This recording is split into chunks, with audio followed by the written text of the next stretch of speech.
this is it. This is the last lesson. Now, check on Canvas.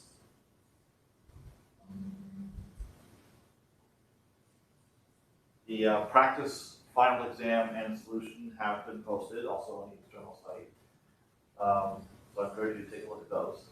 So you can already do, already seen the materials to do all the problems on it except for one. That'll be covered today.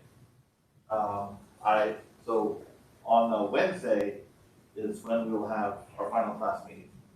So we're using that time to talk about the practice final and just general topics. For a final, so you have an idea as to what you should be able to do.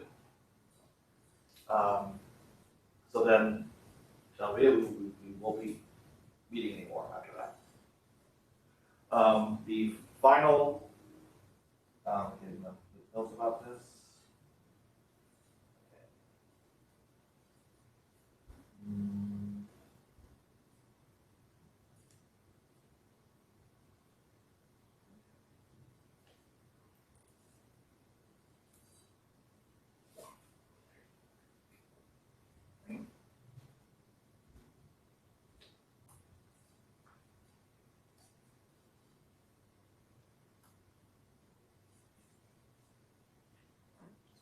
Very uncooperative. Copy, paste. Okay.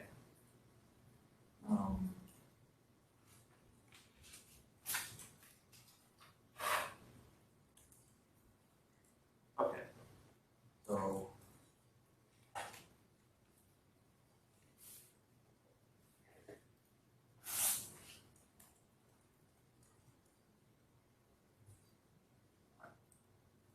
Okay, so Wednesday, April 27th, you,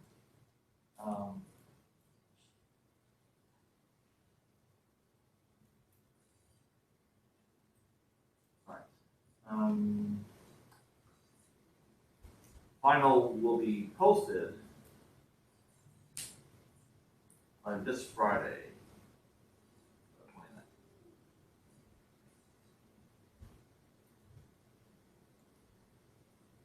If you have any homework lingering and the final itself,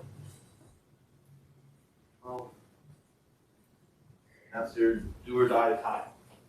Everything has to be in by then. The grades are due on the 16th.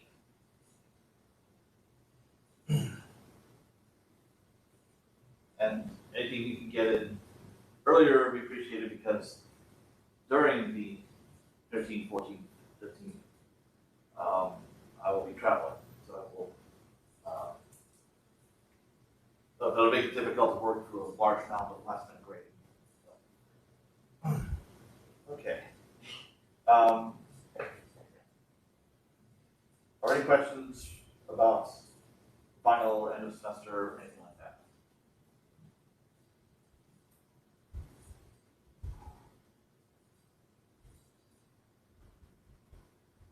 Yes. You said we could drop the lowest homework grade or something? Yeah, I actually want to confirm what I have on the syllabus. Okay, lowest 2. Okay, so we could just skip the last one. You can, yeah. If you feel good about having 7 grades in there already, then yeah. Which also makes things easier toward the end of the semester. Yeah. All right. Other questions?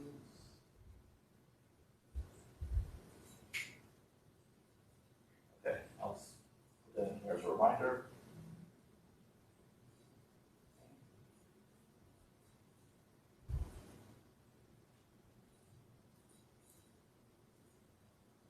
Okay. So now, we've seen how to solve the Laplace's equation on the interior of a circle and in the exterior of a circle. So now we're going to solve a related problem where Laplace's equation is satisfied between 2 concentric circles, in other words, in an annulus, with Dirichlet boundary conditions. So the solution is required to be equal to some function, different function on each of these two circles. So a way to interpret this physically is, suppose you have a soap film between the two hoops. What is the shape of the soap film? And these one of the hoops are warped. That is due to the boundary conditions.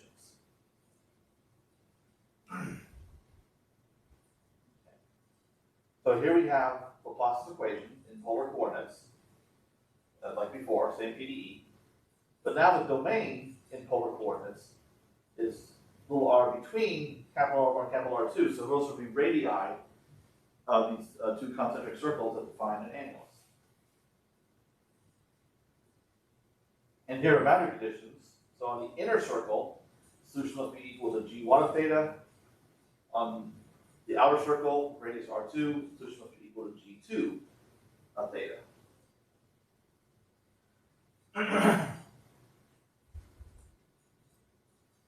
And theta being variable in polar coordinates, of course, between 0 and 2 pi. So some ideas that we came across in solving the interior or exterior Dirichlet problem will come about here too, but it's a little more complicated than those two problems.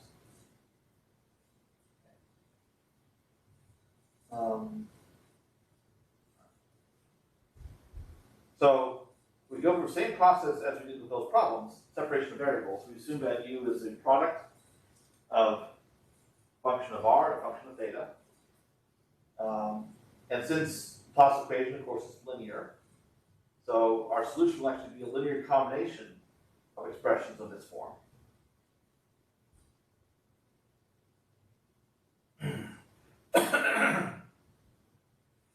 So we need to find out what each of those terms is going to look like.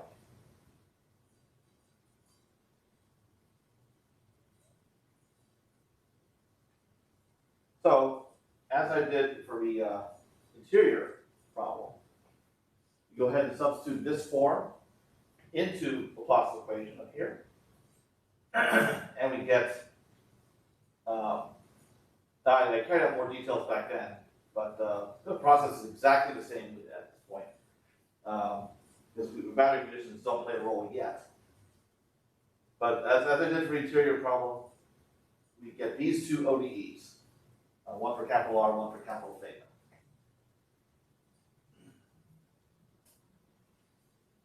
Now, we focus on the ODE for capital R is Euler's equation.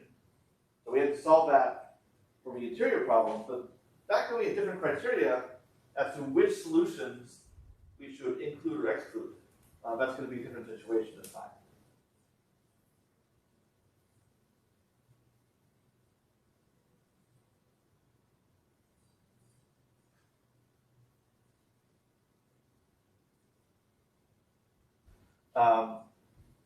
I'll have more to say about that later. The theta problem is the easier one. That's exactly the same situation as in the interior problem.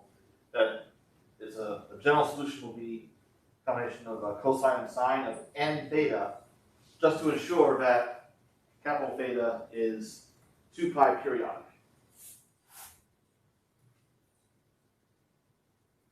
Okay. So in other words, lambda is going to be some non-negative integer n. And as before, we don't need to consider negative integers because it would be redundant. Because cosine of minus n theta is the same as cosine n theta. Sine of minus n theta just negates. And these are arbitrary constants. So there's no need to consider those scenarios. So we limit ourselves to non-negative integers.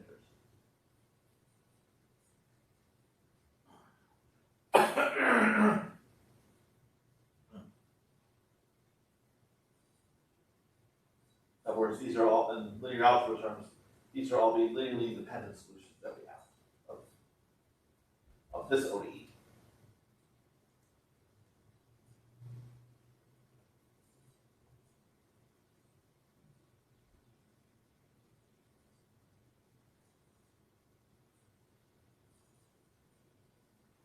All right. So now, ODE for capital R. So we're going to break this down into two cases. First case is when lambda is equal to 0. So in this case, the last term in the ODE drops out, so we're left with this. And here's how you solve it. If I define capital V to be capital R prime, then this ODE, which is a second order ODE in capital R, becomes a first order ODE for capital V. And that's a relatively simple first order ODE to solve because it's linear. It's also,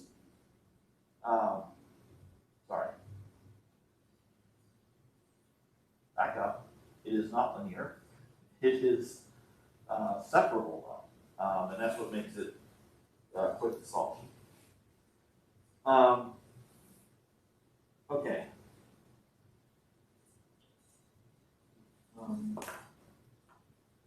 Sorry, I just must totally be off today. I think I'm just thrown off by my own notation. This is totally a linear and separable ODE. Okay. Sorry, I apologize. I'm just off apparently. How we solve this is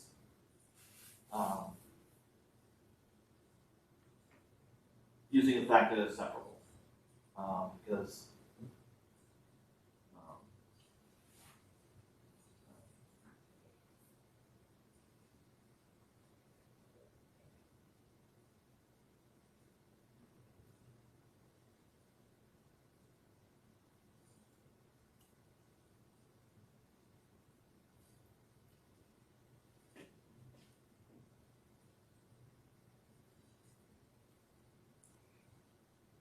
I can write it this way.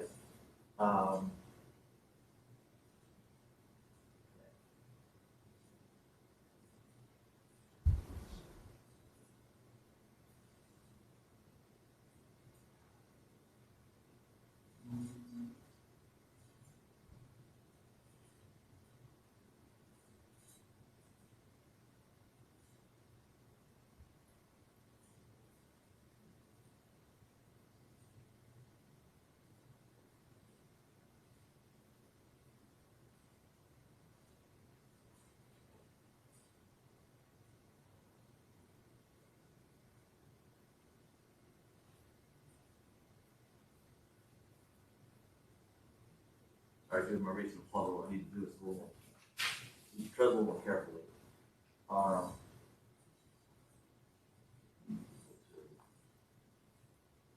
Minus B, and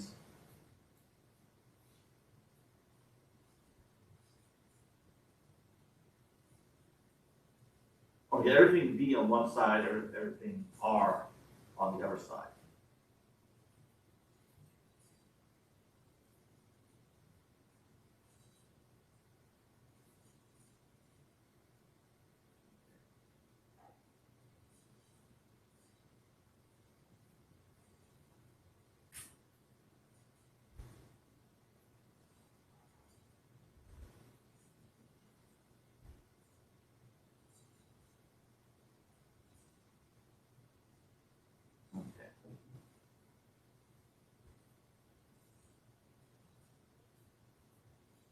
So now what I'll do,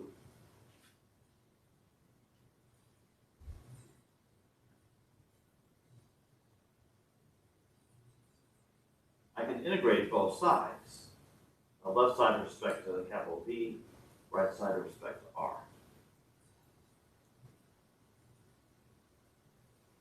So we're going to have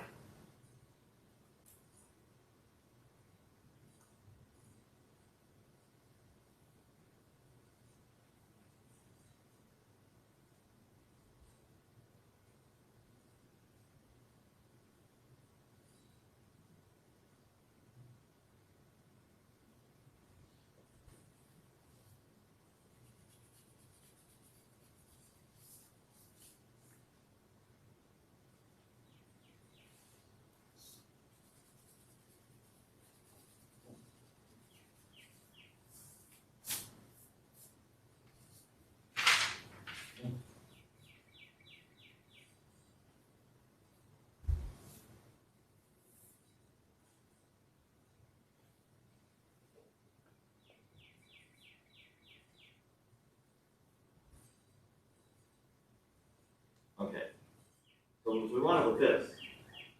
But I can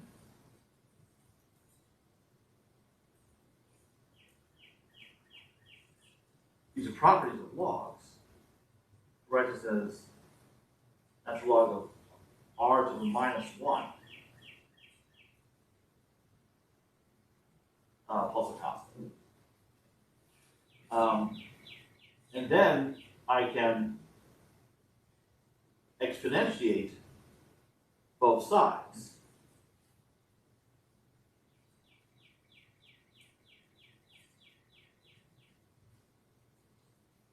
So now I get b is equal to some constant, which I'll call C1,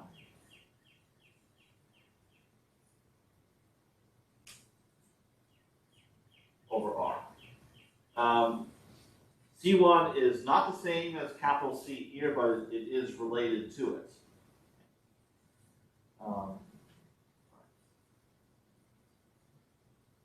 So really, that relationship is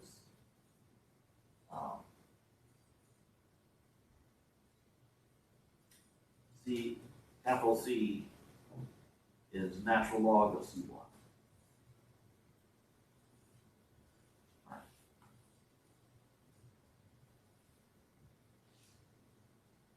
Now, keep in mind what capital B is.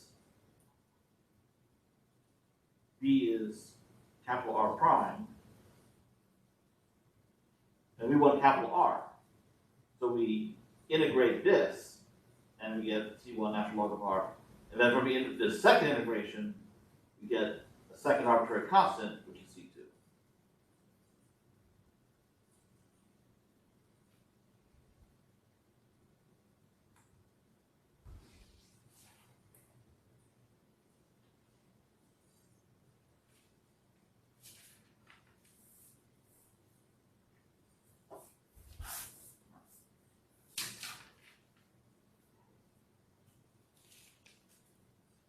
Questions about the solution process?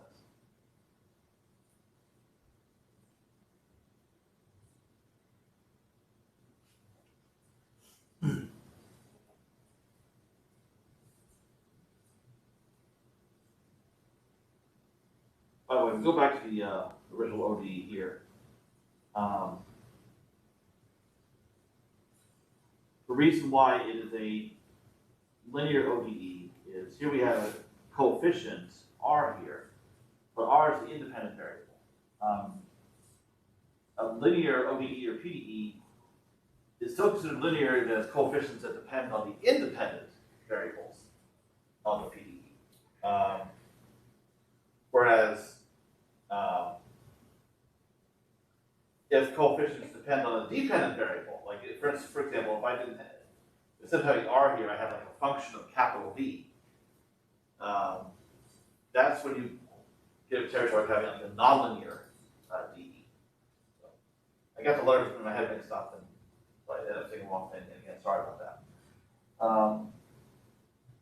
Okay. All right. Now, it's ODEs that are both separable and linear that are most easily solved. Okay. Now,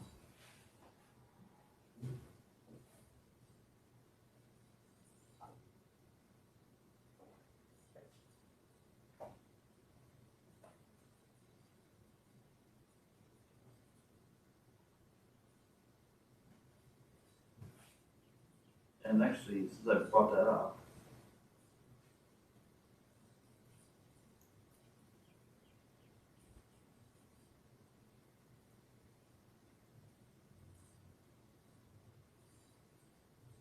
instead of linear ODE like so B prime is some function of R times B. So this is an example of an ODE that is both linear and separable.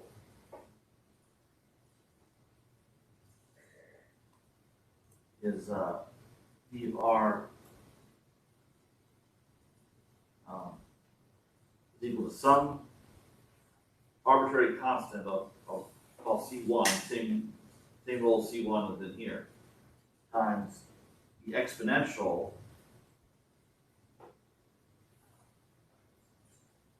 of the integral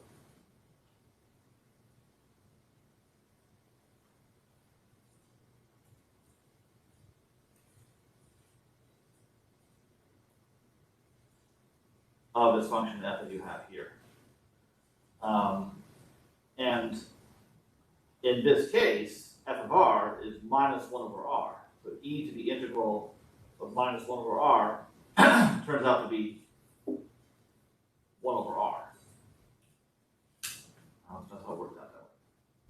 But this is one of those good to know formulas, because ODEs like this, like when this is a constant, if this is a constant, you may remember that the solution is just a plain old exponential.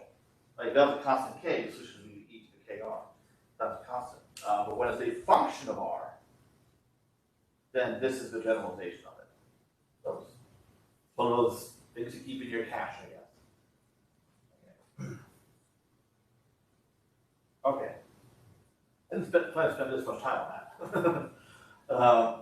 Right. Questions? Including from an online lab.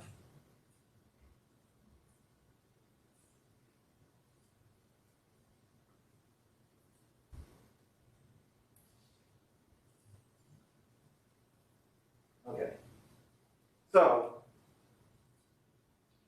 to backtrack a little bit, we were dealing with this ODE. We covered a case just now where lambda is 0. Now we consider the case of lambda strictly positive. Now, I won't go through all the solution details right here. But what we get for the general solution of this ODE is this. We have a linear combination of r to the lambda and r to the minus lambda. The notes for the interior Dirichlet problem have a little more information about how that solution is obtained. That you're performing a change of variable in this ODE, and what you get is because here this is a variable coefficient linear ODE, but in classes like Maths 35, you learn how to solve linear second order ODEs with constant coefficients, and by making a change of variable, little r is natural log of z, then you get a constant coefficient ODE in z. So solving that and putting everything back in terms of r, this is the general solution that you get, where lambda is whatever constant you have in this term. Okay.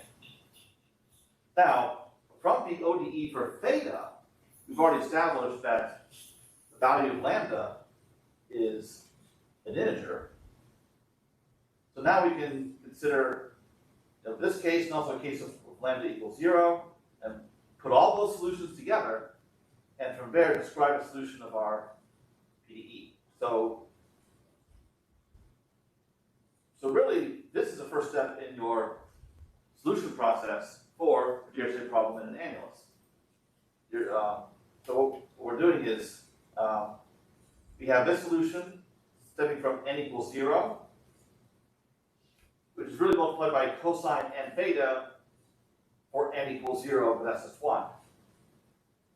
And then this infinite sum, where we have the solution of the Euler's equation for lambda equal to n a positive integer, times cosine theta and sine theta, with different arbitrary constants.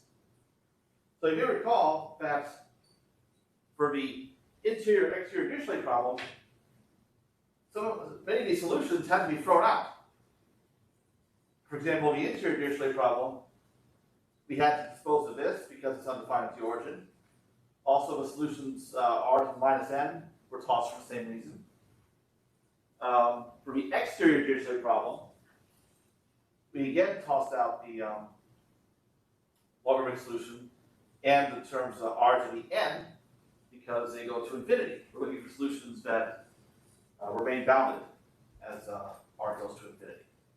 None of these are a concern for this problem because little r itself is bounded between capital R1 capital R2. So all the possible solutions of Euler's equation are included in this solution formula.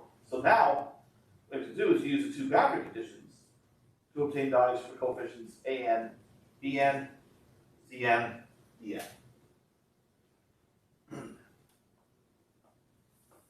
So now we enforce the boundary conditions. So we substitute little r equal to capital R1 or capital R2. Then we need to then we get equations that we can solve for the A's, B's, C's, and D's.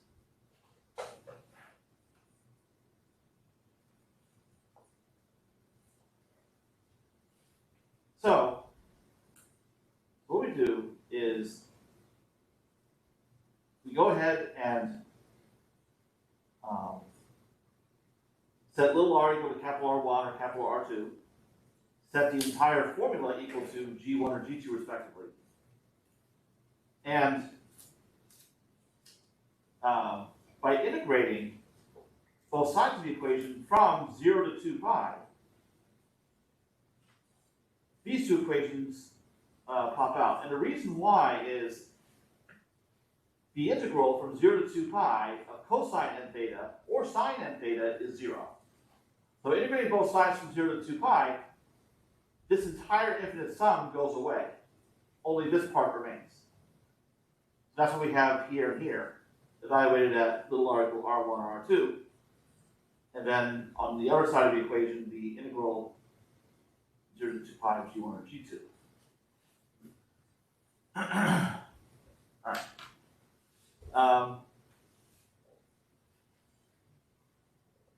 Now, and I should mention these are the average values of G1 and G2, respectively.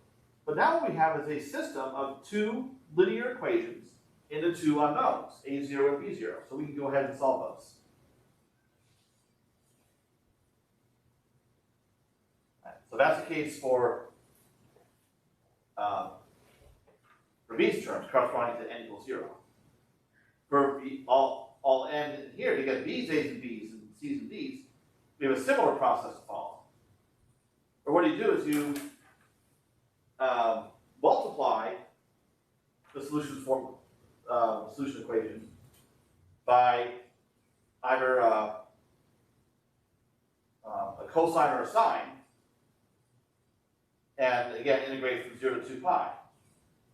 And now you have this system of equations. So here we have this system of two linear equations and two unknowns, an and bn, that come from the Fourier cosine coefficients of G1 and G2.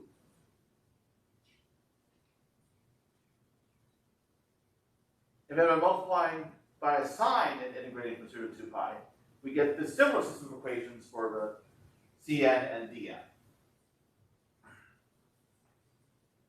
And these two systems can be solved independently. Because the A's and B's, as opposed to C's and D's, they don't depend on each other at all.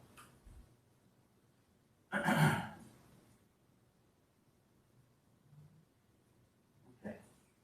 So once you solve all of these systems of equations for the n equals 0 case, and then for each n, then you have the solution.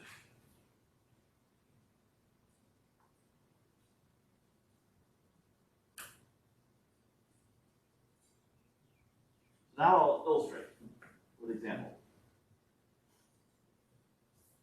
So here we have the positive equation. We solve between the circle of radius 1 and circle of radius 2.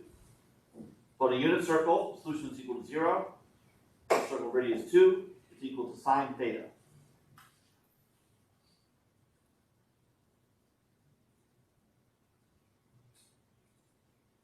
So what we do is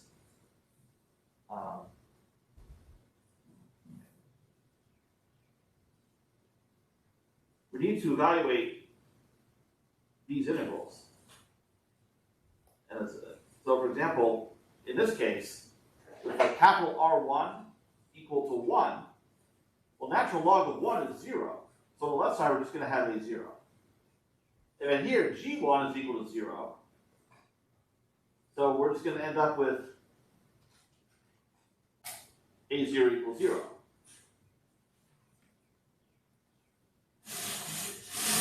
Move this example to a new page.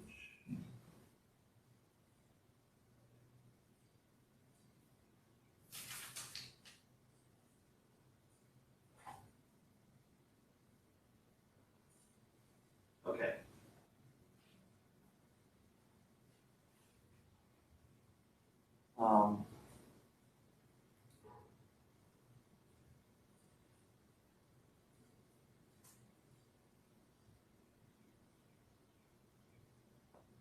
And then what happens is, okay, if we need to go back up here, so we, from setting R1 equal to 1, we get A0 equals 0, because this integral is 0. For this equation, so A0 is already established to be 0, so that is gone. We'd have natural log of 2 here. G2 is equal to sine theta. Well, the integral from 0 to 2 pi of sine theta is 0. So the result of all that is B0 is also 0. So that's what we get from these two equations.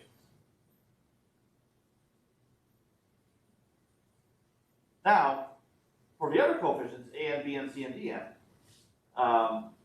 so again, these integrals of G1 will be 0. Also, here we have G2 is sine theta. Well, the integral of sine theta times cosine n theta for any n from 0 to 2 pi is going to be 0. So for these systems of equations right here, involving a n's and b n's, for right side, both right-hand side values are going to be 0, which means that a n and b n all have to be 0.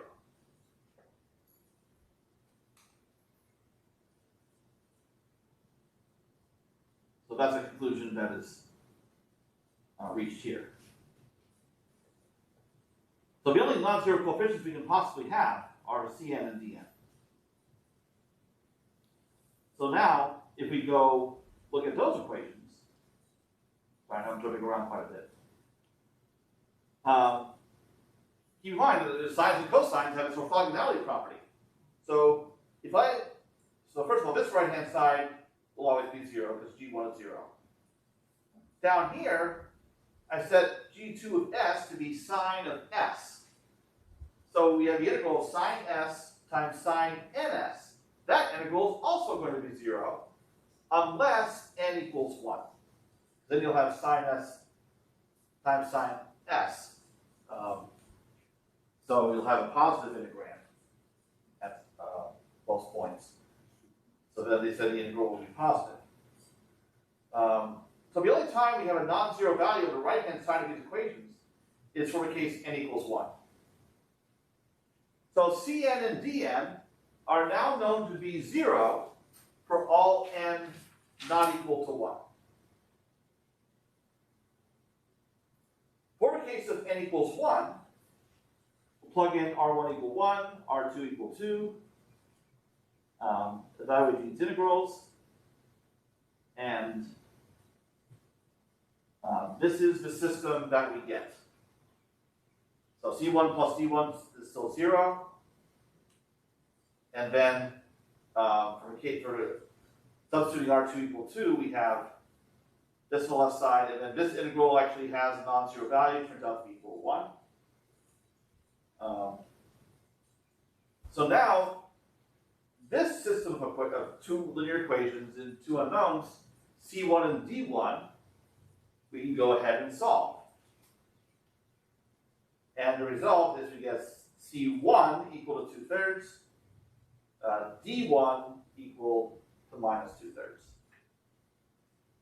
So now we can take all of our coefficients, nearly all of which are 0, and substitute them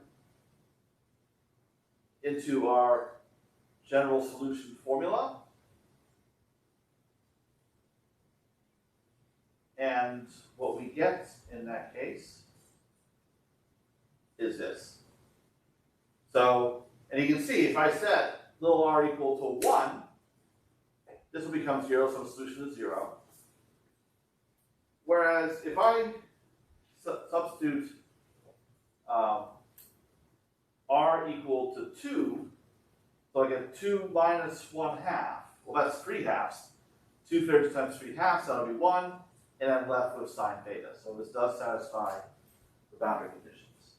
And all of the terms in the solution formula are already known to satisfy Laplace's equation in the polar coordinates. So we just have to make sure they satisfy the boundary conditions.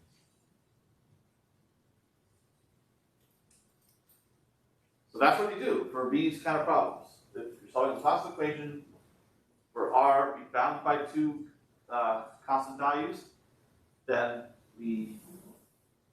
your first step is then you know your solution has this form. So now it's just a matter of setting up these systems of equations for your AN and BN. These systems here, and since they're systems of linear equations, anytime you have in any of these systems, if both right-hand side values are 0, then you're done, you know your solution is 0. Otherwise, you have a little bit of algebra to do.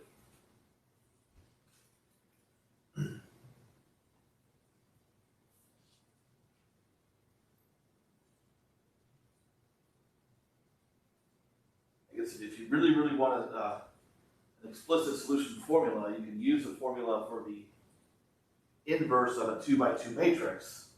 So write out formulas for AN and BN, but I chose not to go that far.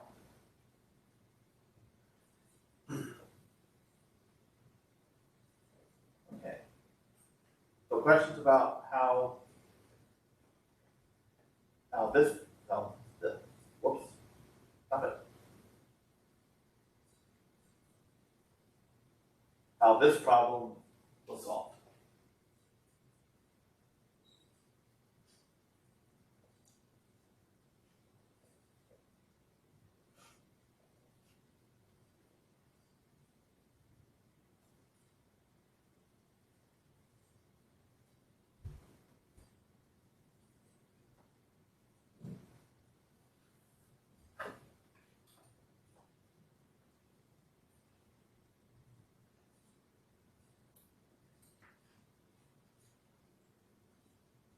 They want to have any homework questions?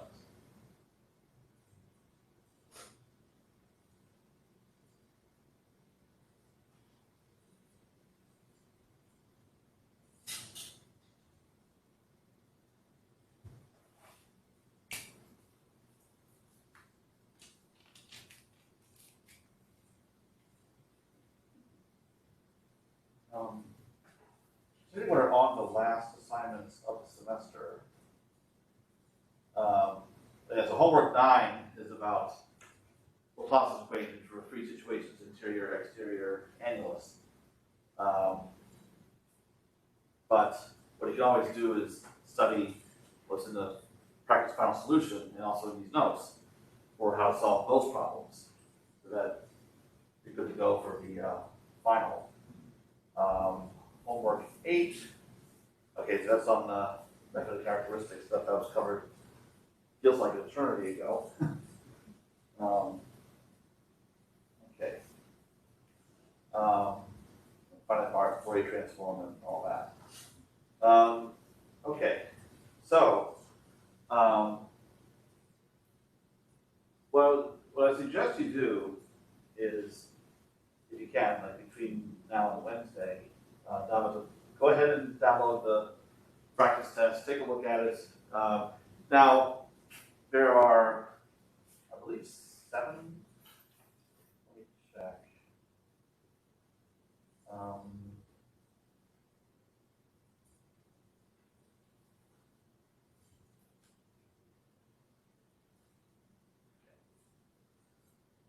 Yes, there are 7 problems in total. 3 of them are these kind of Dirichlet problems that I've just been covering. The others are older problems. For example, heat equation with a source term. Problem involving a Cauchy problem for heat equation, which involves a Fourier transform. A wave equation, which you can use like separation of variables or finite Fourier transform. And then also there's one problem involving method characteristics for a linear first order ODE. So that's the old stuff. And then 3 problems on the new stuff.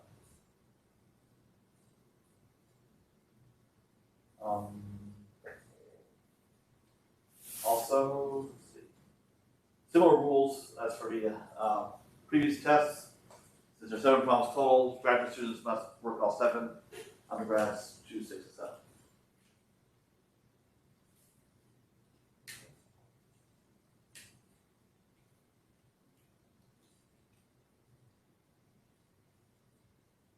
All right, but like I was saying, I'm going to go ahead and take a look at it. If any of those problems look foreign to you, then I want to make sure that after the review on Wednesday that you feel like you know what to do or what approach to take for solving each of these.